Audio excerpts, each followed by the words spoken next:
সন্ধেবেলা বিদ্যাপতিকে সঙ্গে নয়ে ওই ললিতা কি করলেন, পিতার ঘরে প্রবেশ করলেন। আর ওই ললিতাকে দেখা মাত্র পিতা উঠে দাঁড়িয়েছে।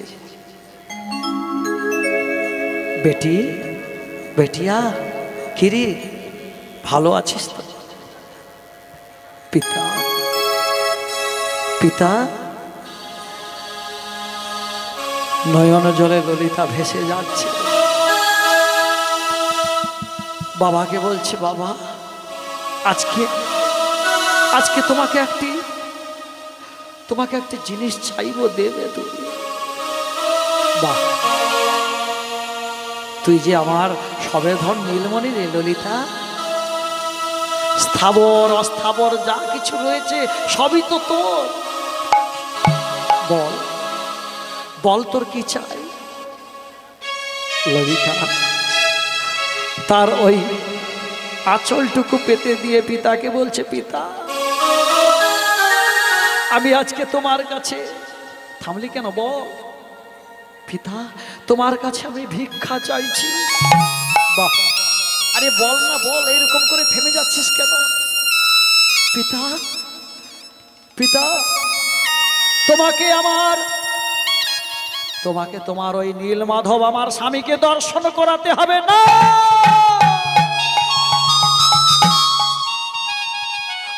না রে না ললিতা, এ হয় না, এ হয় না রে ললিতা, এ হয় না, হয় না। ওকে ফিরে যেতে বল। বাবা, বাবা গো, এ যে আমার স্বামী, আমি স্বামীর কথা কি করে ফেলে দিই বলো বাবা? ওই বিদ্যাবতীর কথায় ললিতা যখন তার পিতাকে এইসব কথা বলছে, তখন ওই সবররাজ বিশ্বাবসু নয়ন জলে ভাসছে। আর কি বলছে, ও গো ভগবান,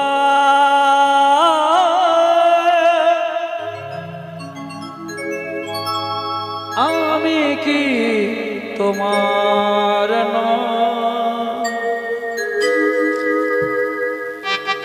তবে কেন এত ব্যথা?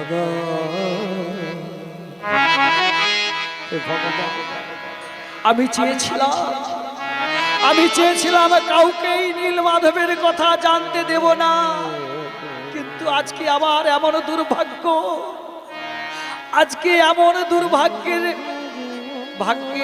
প্রকাশ যে আজকে আমাকে বলতে হবে নীলমাধবের দর্শন করাতে হবে। কোথায় গেলে নীলমাধব পাওয়া যাবে? নয়ন জলে ভাসছে, হে প্রভু তবে কেন এত ব্যথা?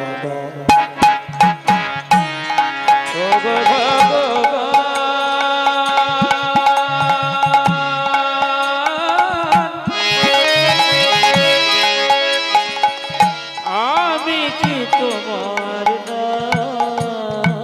রাধে রাধে।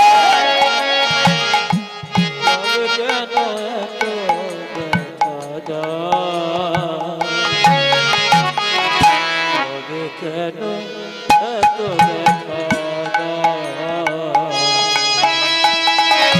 কোন জলে প্রভু দেবা ভোলে,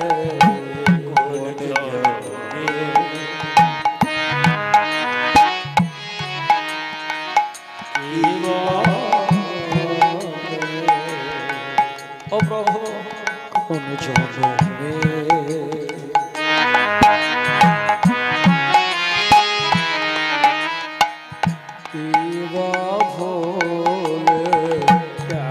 তুমি আমার কাঁদা,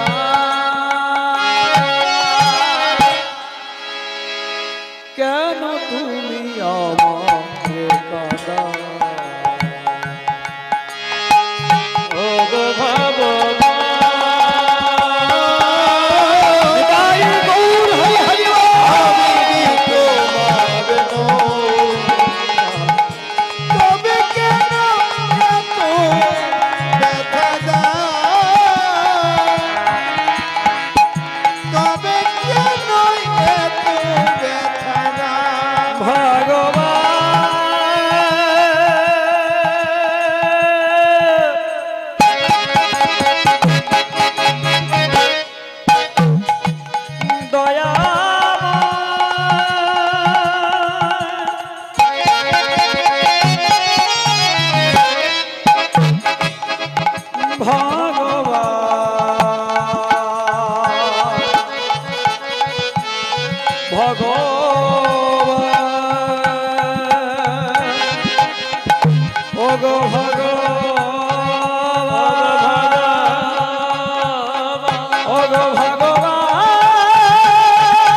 করে ওই বিশ্বাবসু সবররাজ যখন কান্নাকাটি করছে, তখন তার মনে হলো, চৈতন্য হলো সেই পূর্বকালের কথা।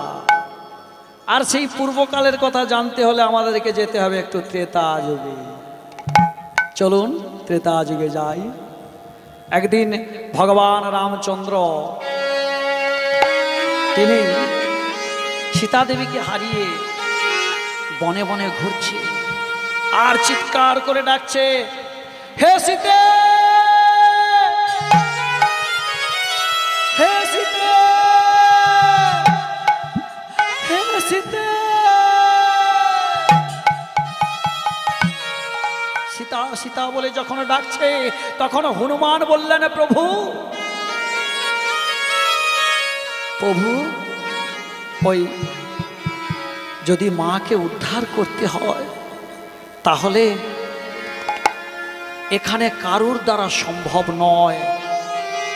ওই লঙ্কেশ্বরের রাজা রাবণের সঙ্গে যুদ্ধ করে তোমার সীতাকে নিয়ে আসে। তাহলে হনুমান, তাহলে কি আমার সীতা উদ্ধার হবে না? প্রভু প্রভু সীতা উদ্ধার হবে, একজনের কাছে যেতে হবে। সে কে? না ওই কিষ্কিন্ধার রাজা যার নাম বালি। তার কাছে গেলে তাদের ওই কয়েক হাজার বানরের সঙ্গে মিতালি বানিয়ে তাদেরকে দিয়ে ওই লঙ্কেশ্বরী রাবণের সঙ্গে যুদ্ধ করে তোমার সীতাকে উদ্ধার করতে পারবে। চলো প্রভু। ভগবান রামচন্দ্র এখানে রাজনীতি করলেন। কি রাজনীতি? কি করলেন? না, বালির কাছে গেলেন না, তিনি গেলেন সুগ্রীবের কাছে। কেন? না, ওই বালি সুগ্রীবকে ঠকিয়ে নিজে রাজার ওই কিষ্কিন্ধার রাজ্য নিজে নিয়ে নিয়েছে। তাই তিনি কি করেছিলেন? তাই তিনি ওই কি করলেন যে তার ওই সুগ্রীবকে ওই রাজ্যটুকু দেওয়ার জন্য তিনি ছুটে গেলেন সুগ্রীবের কাছে। আর রামচন্দ্রকে দেখে সুগ্রীব বলে উঠল, হে প্রভু, আমি নাকি শুনেছি তুমি নাকি সেই ত্রেতা যুগের অবতার রামচন্দ্র। তোমার কাছে যে যা চায় তুমি নাকি একাতরে তাকে দিতে পারো। তাহলে প্রভু তুমি আমায় এই আশীর্বাদ করো, আমি যেন কিষ্কিন্ধার রাজা হতে পারি। ভগবান রামচন্দ্র বললেন, তথাস্তু। কিন্তু সুগ্রীব, আমার যে একটা কথা আছে। না, কি কথা? না সুগ্রীব, আমি তোমার সঙ্গে মিতালি বানিয়েছি, তোমার সঙ্গে বন্ধুত্ব বানিয়েছি। শোনো, তোমার ওই বানর সৈনিক নিয়ে আমার সীতাকে উদ্ধার করতে হবে। তখন সুগ্রীব বললেন, প্রভু তাহলে কি করে আমাকে ওই কিষ্কিন্ধার রাজ্যটুকু আমার হাতে তুলে দেবে? ভগবান রামচন্দ্র বললেন, যাও সুগ্রীব, তুমি ওই বালির সঙ্গে যুদ্ধ করো। আর যুদ্ধ করতে করতে আমি কি করব জানো? আমি ওই গাছের আড়াল থেকে অমোঘ বাণটি ওই বালির বক্ষে নিক্ষেপ। সুগ্রীব হাসতে লাগলেন, প্রভু আপনি চিনবেন কি করে বালিকে সুগ্রীবকে?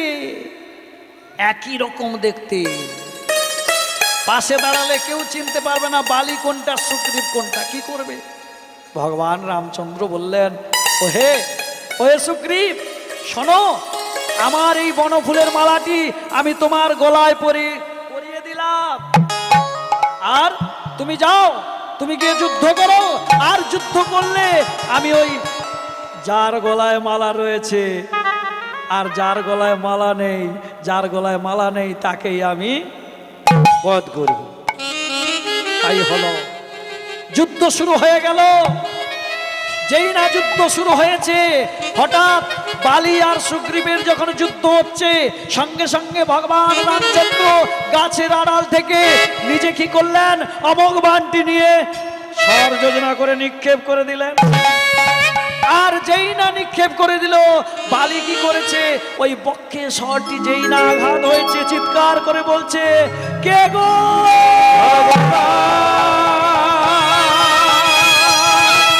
কে গো তুমি? তুমি কে? তুমি কে? তুমি কি সেই, তুমি কি সেই গোলক ধামের কৃষ্ণ? তুমি রাম অবতারী হয়ে এসেছো? তুমি এমন করে রাজনীতি করে তুমি আমায় মেরে ফেললে। ওগো ওগো ভগবান, তুমি যখন আমায় এমন ভাবে মেরে ফেললে, তাহলে তাহলে তুমি আমায় কৃপা করে তোমার ওই চরণ দুটি আমায় দর্শন করা।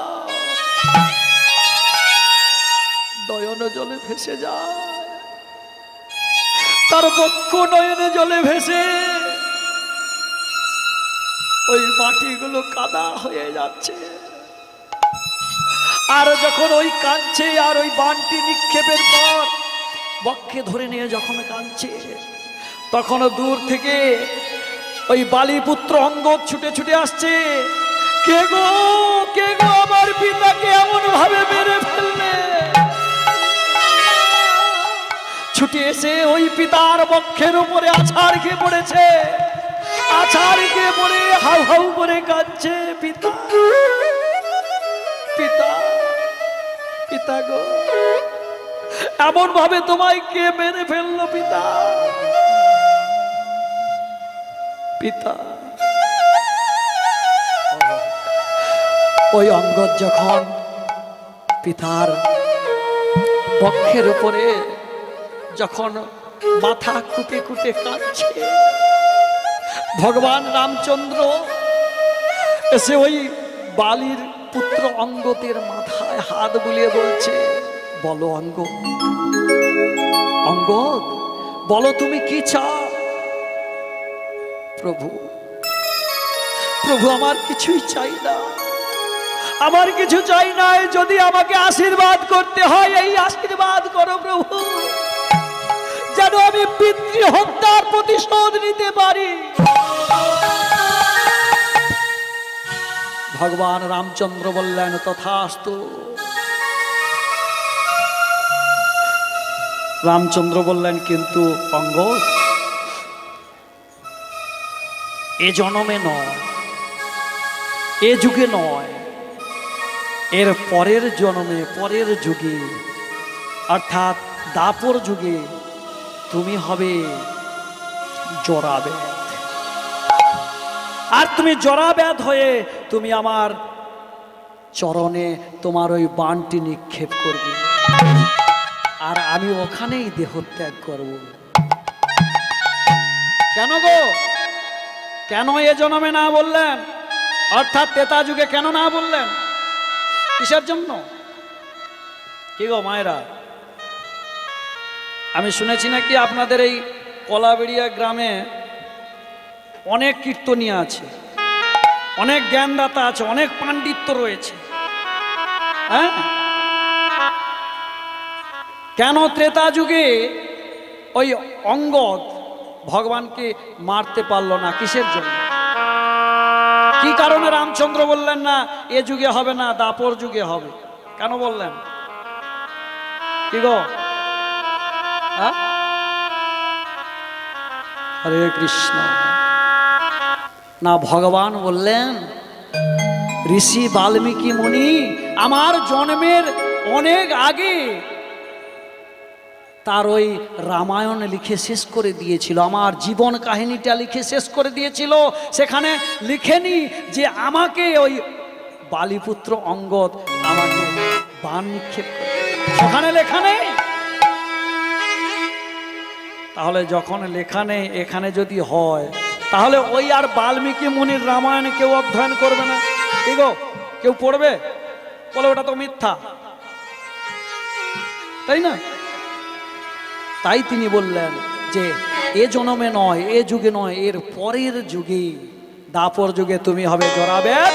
আর তুমি জরাব্যাধ হয়ে আমাকে তুমি তোমার ওই স্বর দিয়ে নিক্ষেপ করবে আমার চরণে, আর আমি সেই দিনকে আমি দেহত্যাগ করব। এর ভেতরে আরো একটা কথা আছে। এলো দাপর যুগ, আবার দাপর যুগে যদুবংশের পতিকে, কি গো, যদুবংশের পতিকে ভগবান শ্রীকৃষ্ণ। আর শ্রীকৃষ্ণ যখন পতি হয়েছে, তার বাড়ির যে ছেলেগুলো, তাদের অহংকার দেখবেন বাবা। যাদের বাড়িতে একটু মন্ত্রী টন্ত্রী আছে বা নেতা টেতা আছে, তাদের ছেলেগুলোর অহংকারে মাটিতে পা পড়ে না, কাউকে মানে না। দাপর যুগেও সেটা হয়েছিল। কৃষ্ণপুত্র সাম্য তিনি দুর্বাসা মুনিকে পরীক্ষা করবার জন্য, কেন, নিজের বাবা ভগবান, আমি কাকে মানব, অহংকার।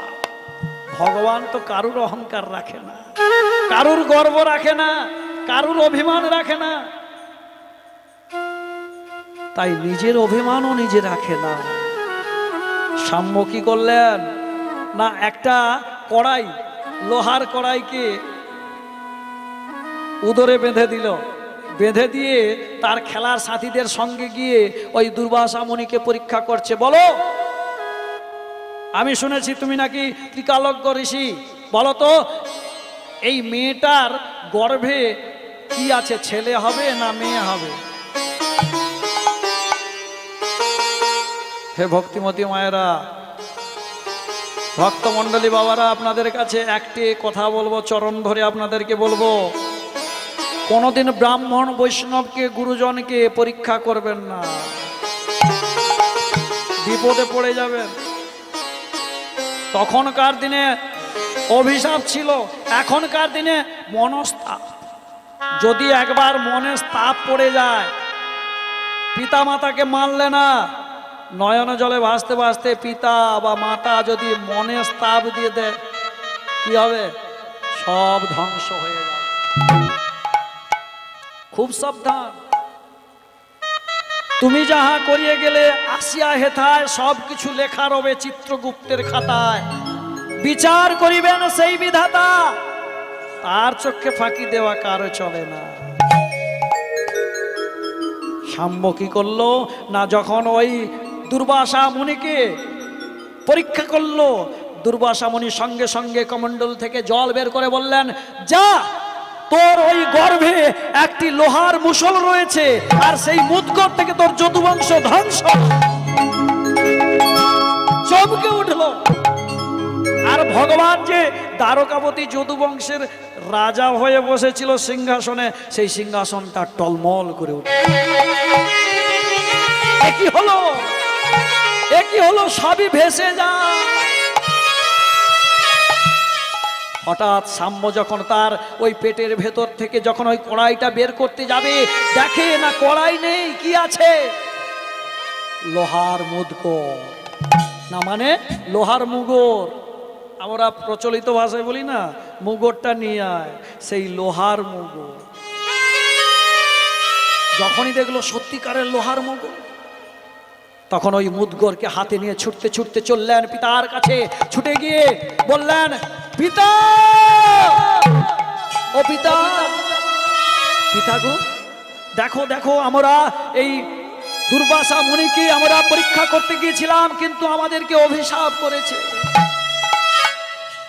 ভগবান শ্রীকৃষ্ণ বললেন, ওরে ওরে সাম্য, ওরে সাম্য, শোন, ইহ জগতে কাউকে ছোট বলে ভাবতে নেই।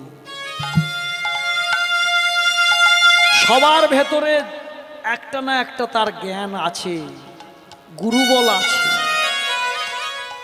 তুই মনে মনে চিন্তা করতিস যে তোর পিতা ভগবান আর তুই তারই ছেলে, তোর বংশ কোনোদিন ধ্বংস হবে না। আজ কি হলো? বলে, পিতা, তাহলে এটাকে নিয়ে কি করব?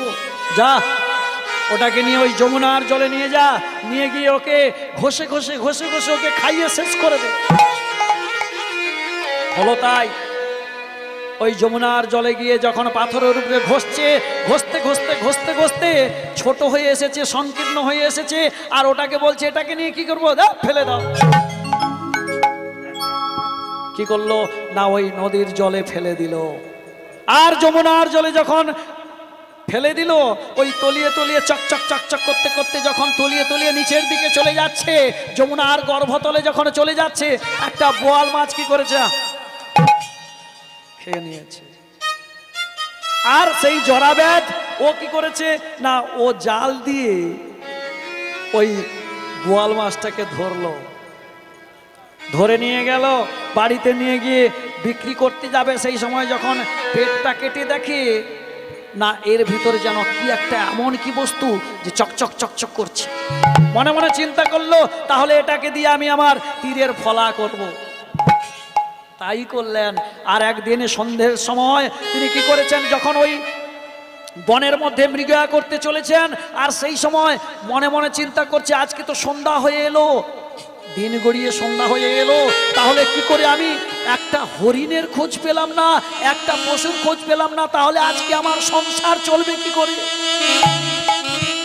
নয়ন জলে ভাসতে ভাসতে প্রভুকে ডাকছে, প্রভু গো, ও প্রভু, আমি তো দিন নিয়ে যাই, দিনই খাই, তাহলে আজকে আমি আমার পুত্র পরিজন স্ত্রীর হাতে কি তুলে দেব। এইভাবে যখন কাঁদছে, হঠাৎ হঠাৎ দেখতে পেল, যেন দূর থেকে দেখা যাচ্ছে যেন হরিণের কান, হরিণের কানকে লক্ষ্য করে বলে, ওই তো হরিণ, ওই তো হরিণ। এই বলে যেই স্বর নিক্ষেপ করেছে, একটা মানুষের আর্তনাদ। ছুটে গেল, ছুটে গিয়ে দেখে কেউ নয়, স্বয়ং ভগবান, স্বয়ং ভগবান, যার একটি আঙুলে সারা বিশ্ব লয় হয়ে যায়। আজকে আমি তাকেই মেরে ফেললাম। নয়ন জলে যখন ভাসছে, বলছে, প্রভু গো, তুমি আমায় ক্ষমা করো না প্রভু, তুমি আমায় ক্ষমা করো না, আমাকে তুমি জমালয়ে পাঠিয়ে দাও প্রভু, আমাকে তুমি জমালয়ে পাঠিয়ে দাও। প্রভু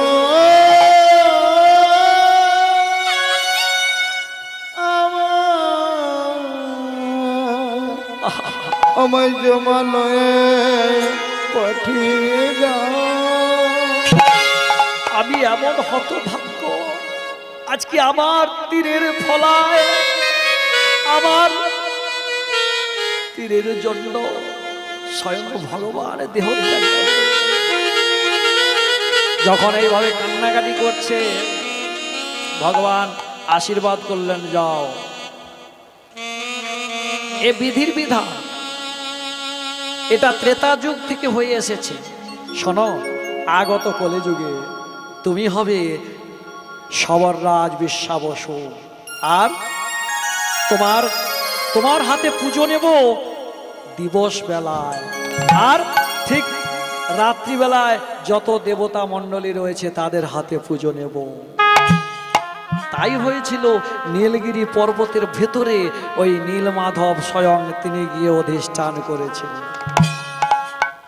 এই কথা তার যখন মনে পড়েছে, তখন তিনি কি করেছেন না, বললেন, শোনো, আমি ওই বিদ্যাবতীকে দর্শন করাতে পারি, কিন্তু একটা শর্ত আছে। কি শর্ত না, ওর চোখে কাপড় বেঁধে দেব, বেঁধে দিয়ে ওকে আমি একদম ওই নীলগিরি গুহার কাছে গিয়ে ওর চোখটা খুলে দেব, রাস্তা কিন্তু দেখানো যাবে না। কি হলো এবার? সহধর্মিনীর কাজ কি হবে? কি গো মায়েরা, সহধর্মিনীর কাজ কি হবে গো? হ্যাঁ, মা সব কিছু জানে, বাপরে বাপ। কি করলেন ললিতা? কি করলো না, কিছু সর্ষেকে নিয়ে ওই কি করলেন না, বিদ্যাবতীর কোমরে বেঁধে দিলেন, পুটলির মধ্যে দিয়ে দিলেন, আর দিয়ে নিজ দিয়ে একটু ছাঁদা করে দিলেন, ফুটো করে দিলেন। আর কি হয়েছে না, ওই বিদ্যাবতীকে সঙ্গে নয়ে ওই সবররাজ বিশ্বাবসু চলেছে। বিদ্যাবতীর চোখ বন্ধন রয়েছে, আর সবররাজ ও কি করেছে, আগের দিকে চলেছে, আর পেছনে বিদ্যাবতী চলেছে, আর কি গাইছে, পথ চলিতে আর বলিতে, পথ চলিতে আর বলিতে, ছুটে ছুটে চলে যাচ্ছে। পথ চলিতে আর বলিতে, বলিতে পথ চলিতে আর বলিতে, মুখে গাও গাও কৃষ্ণ নাম, মধুর নাম, হরি নাম,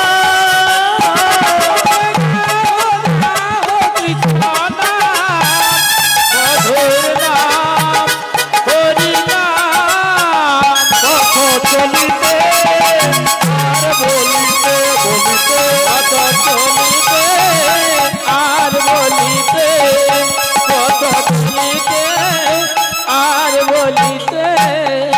বৃন্দাবতী গাইছে, কভু বিশ্বাসে কভু নিঃশ্বাসে, কভু বিপদে কভু সম্পদে, বিশ্বাসে প্রভু বিশ্বাসে, প্রভু বিপদে প্রভু সম্পদে। আর এদিকে একটা একটা সরষে দানা পড়ে পড়ে যাচ্ছে। কভু বিশ্বাসে কভু নিঃশ্বাসে, কভু বিপদে কভু সম্পদে, বিশ্বাসে প্রভু বিশ্বাসে, প্রভু বিপদে প্রভু সম্পদে। তোমরা গাও গাও কৃষ্ণ নাম, মধুর নাম, হরি নাম, কৃষ্ণ নিতাই গৌর হরি হরি। হরি নাম। পথ চলিতে আর বলিতে, বলিতে পথ চলিতে আর বলিতে, পথ চলিতে আর বলিতে, পথ চলিতে আর বলিতে। গিয়ে কি করলেন না, ওই নীলমাধবের কাছে গিয়ে বিদ্যাবতীর চোখ দুটি খুলে দিয়েছে। দেখো আর্যপুত্র, ওই দেখো, ওই দেখো একটি, ওই দেখো একটি বটবৃক্ষ, আর এই বৃক্ষের তলায় যে বসবে তাকে আর কোনোদিন জমালয়ে যেতে হবে না। বিদ্যাবতী মনে মনে চিন্তা করলো, এখনো এইসব আছে। মায়েরা নীলমাধব গিয়েছেন কি গো? বলে পুরী যাওয়া হয়নি তো নীলমাধব কি করে যাবে? গিয়েছেন, পুরী গিয়েছেন, নীলমাধব গিয়েছেন। পুরী থেকে প্রায় 100 কিলোমিটার আরো যেতে হবে। হঠাৎ বিদ্যাবতীকে বলছে, আর্যপুত্র দেখো, ওই দেখো রোহিণী কুণ্ড, আর যেই রোহিণী কুণ্ডের জল একবার কেউ যদি স্পর্শ করে তাকে আর ওই জমালয়ে যেতে হবে না, সে বৈকুণ্ঠ প্রাপ্তি হয়। নিতাই গৌর হরি বল। হরি বল, হরি বল। বিদ্যাবতী হঠাৎ দেখতে পেল একটি বায়স পাখি। বায়স মানে কি বলতো? কাক, যারা খা খা করে। আমাদের মানুষদের মধ্যেও কাক আছে নাকি? আছে তো নাকি? হ্যাঁ, ওই বায়স পাখিকে বলে কাক। আর ওই যে হঠাৎ দেখে না, ওই বায়স পাখি ওই রোহিণী কুণ্ডের জলে, আস্তে রোহিণী কুণ্ডের জলে পড়ে গিয়েছে। আর যেই না জল স্পর্শ করেছে, দেখে না তার ওই শরীরটা বায়স পাখি ছেড়ে দিয়ে ওই দিব্যকান্তি রূপ ধারণ করে ওই বৈকুণ্ঠ ধামে চলে যাচ্ছে।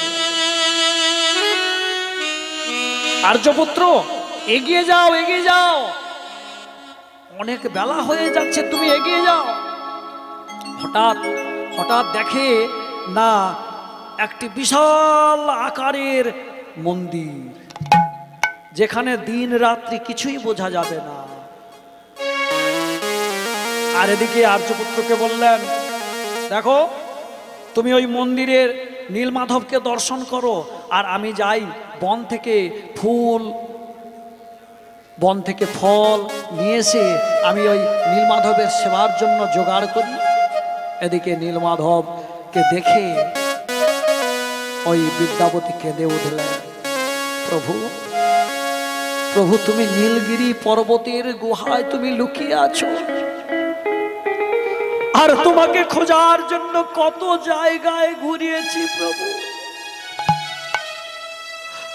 প্রভু এই বলে যেই না প্রণাম করছে, সঙ্গে সঙ্গে ওই নীলমাধব বলে উঠল, বিদ্যাপতি, ও বিদ্যাপতি, তুমি আর দেরি করো না, তুমি যাও সেই অবন্তী নগরে, আর সেই অবন্তী নগরে গিয়ে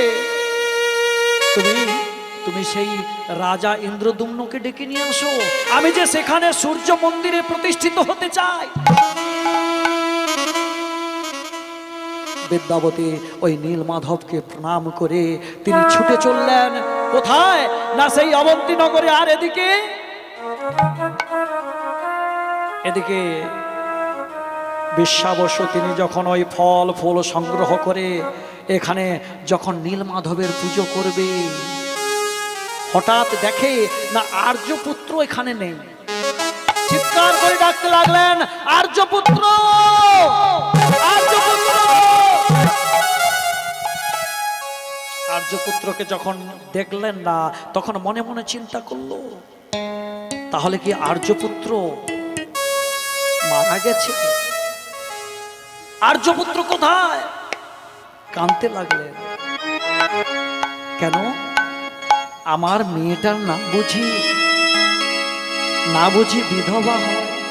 কে গো? সবার পিতার তো মনে একটা ভয়, কি গো? একটাই ভয়, কি? যদি মেয়ের স্বামী মরে যায় তাহলে আমার মেয়েটার কি হবে। আর যখনই কান্নাকাটি করছে তখন ভগবান নীলমাধব বলে উঠল, বিশ্বাবসু, শোনো, তুমি কেঁদো না। আর্যপুত্র গিয়েছে কোথায় না সেই অবন্তী নগরে। প্রভু, প্রভু, তাহলে কি তুমি আর এই মন্দিরে থাকবে না? হায় হায়, আমার ভাগ্যে তাহলে তোমাকে রাখা, আমার মনে হয় তোমাকে রাখার কোনো যোগ্যতা নেই।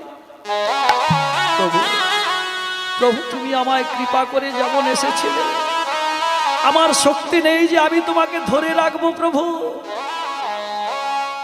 বিশ্বাবসু, কেঁদো না, কেঁদো না বিশ্বাবসু। দেখো, সেই দিনের কথা কি তোমার মনে নেই? যেদিনকে তোমাকে আমি বলেছিলাম যে দিনের সময় তোমার আমি পুজো করব, পূজা গ্রহণ করব, আর রাত্রিবেলায় দেবতাগণ আমার পুজো করবে। আর কিছুদিন পর আমি গিয়ে অবস্থান করব অবন্তী নগরে, আমি ইন্দ্রদ্যুম্নের কাছে তার সূর্য মন্দিরে আমি প্রতিষ্ঠিত হব জগন্নাথ রূপে। তোমার কি মনে নেই? এই কথা শুনে তিনি কেঁদে কেঁদে বলছেন, প্রভু গো, হে প্রভু, আমি যে আমার শক্তি দিয়ে, আমি যে আমার ভক্তি দিয়ে তোমাকে আটকে রাখতে চেয়েছিলাম,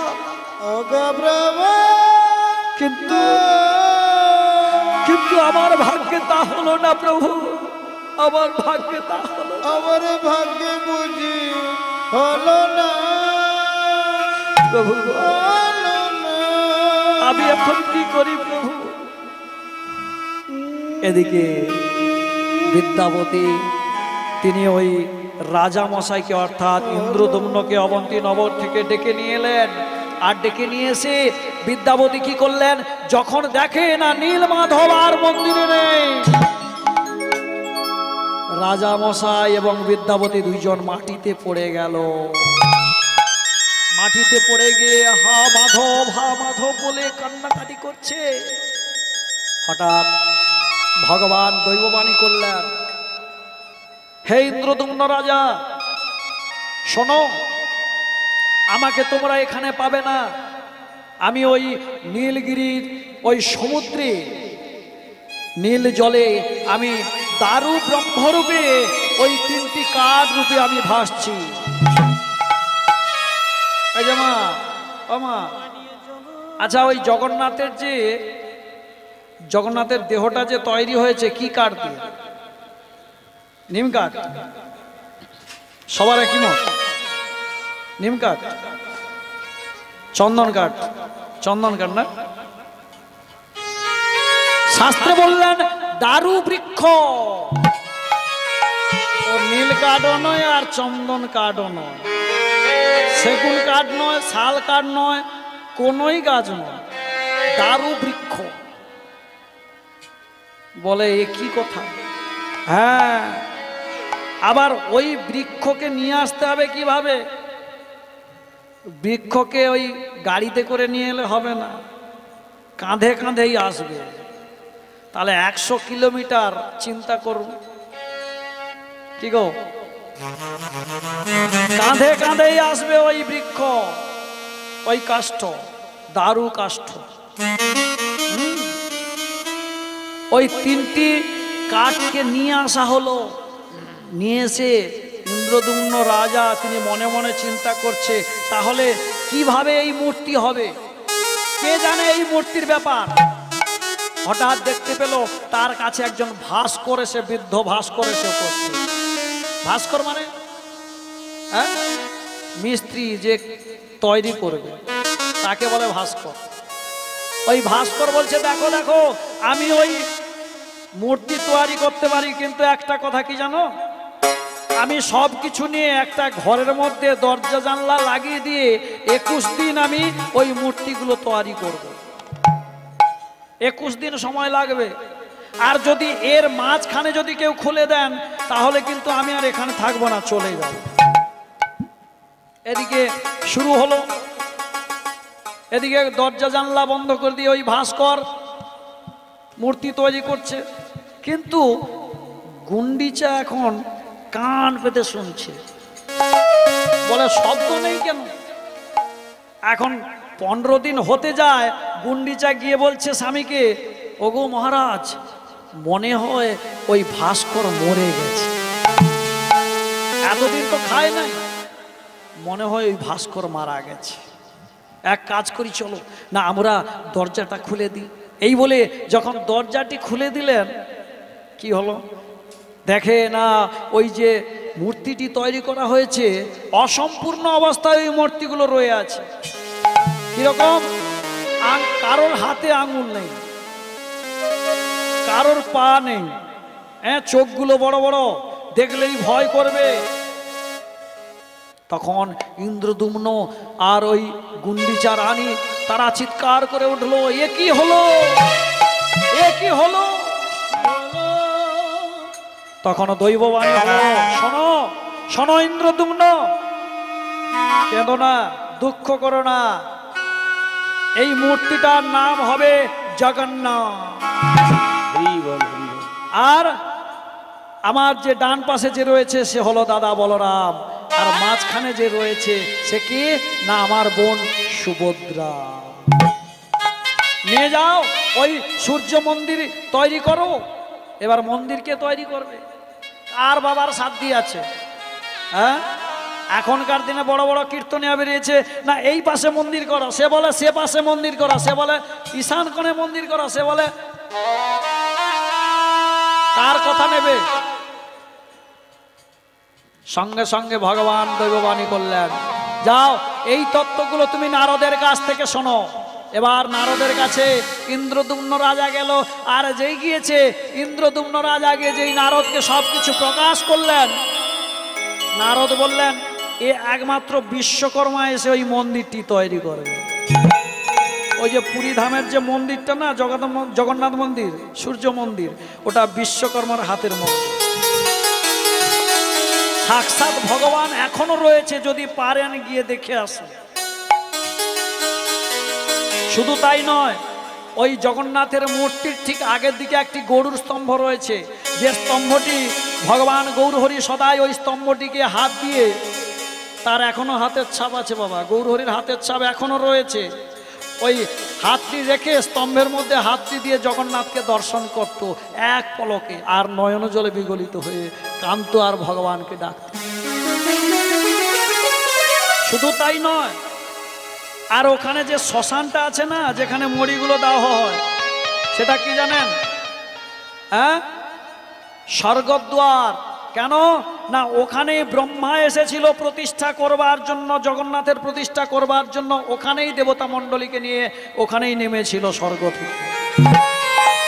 শুধু তাই নয়, আজকালকার দিনে আমরা করতে পারবো যেটা জগন্নাথ মন্দিরে পান্ডারা করে। কি করে না, হাড়ির উপরে হাড়ি, ভাণ্ডর উপরে ভাণ্ড দিয়ে 7টা ভাণ্ডের নিচে আড়াইকার জাল দিয়ে দিল। দেওয়ার পরে কিছুক্ষণ পরে যখন দরজা খোলে না, উপর থেকে একটি করে হাড়ি রান্না হয়ে যায়। কি গো মা, ঘুম পাচ্ছে? ঘুম পাচ্ছে? ইম্পর্টেন্ট তো এইসব জিনিস, এইসব তত্ত্বগুলো তো ইম্পর্টেন্ট। কি বাড়িতে যদি একটা হাঁড়ির উপরে আর একটা হাঁড়ি রেখে রান্না করেন কি হবে? মরণ। কি হবে? হ্যাঁ, কি হবে? জল ফুটতে সময় হয়ে যাবে। জল ফুটতে কি পুড়ে খাক হয়ে যাবে। কোন হাড়িটা আগে হবে? এবার কি হবে বলুন তো? পিঠটা শেষ করে দেবে কে? স্বামী। বাপরে বাপ, এ মেয়েটা কোথায় কি করছিল বলতো? ভাতগুলো পুড়ে খাক হয়ে গেছে। কিন্তু দেখুন সেখানে হান্ডির ভাণ্ডের উপরে ভাণ্ড দিয়ে 7টা ভাণ্ডের নিচে যেই আড়াইকার জাল দিয়ে দেওয়া হলো, সেই আড়াইকার জাল থেকে উপরের ভাণ্ডটি প্রথমে হবে। বুঝতে পেরেছে? এই যে এখনকার দিনে অনেক বড় বড় গোসাই ফুটেছে, এর হাতে খাবো না, তার হাতে খাবো না, তার হাতে খাবো না। হ্যাঁ, বলবেন মহাপ্রসাদ। মহাপ্রসাদ যেটা ওই একাদশী পারণের দিন লাগে। কি গো, জানেন তো মহাপ্রসাদ কিরকম দেখতে হয়? জানেন তো? বলে এই প্রথম শুনছি নাকি? হ্যাঁ, ওই একাদশী পারণের সময় ওই মহাপ্রসাদকে সেবা করতে করতে বলতে হয়, মহাপ্রসাদে গোবিন্দে নাম ব্রহ্মণ্য বৈষ্ণবে স্বল্প পুণ্য পদাং রাজং বিশ্বাসনৈব জায়তে শরীরায় বিদ্যাজাল জারন্দ্রিয়তাহে কাল জীবে ফেলে বিষয় সাগরে। তার মধ্যে যে হয় অতি লোভময় সুদূরমতি, তাকে যে তা কঠিন সংসারে কৃষ্ণ বড় দয়াময় পরিবারে যাহা জয় সপ্রসাদ অন্ন দিলা ভাই, সেই অন্নমৃত পাও রাধা কৃষ্ণ গুণ গাও, প্রেমে ডাকো চৈতন্য নিতাই গৌর।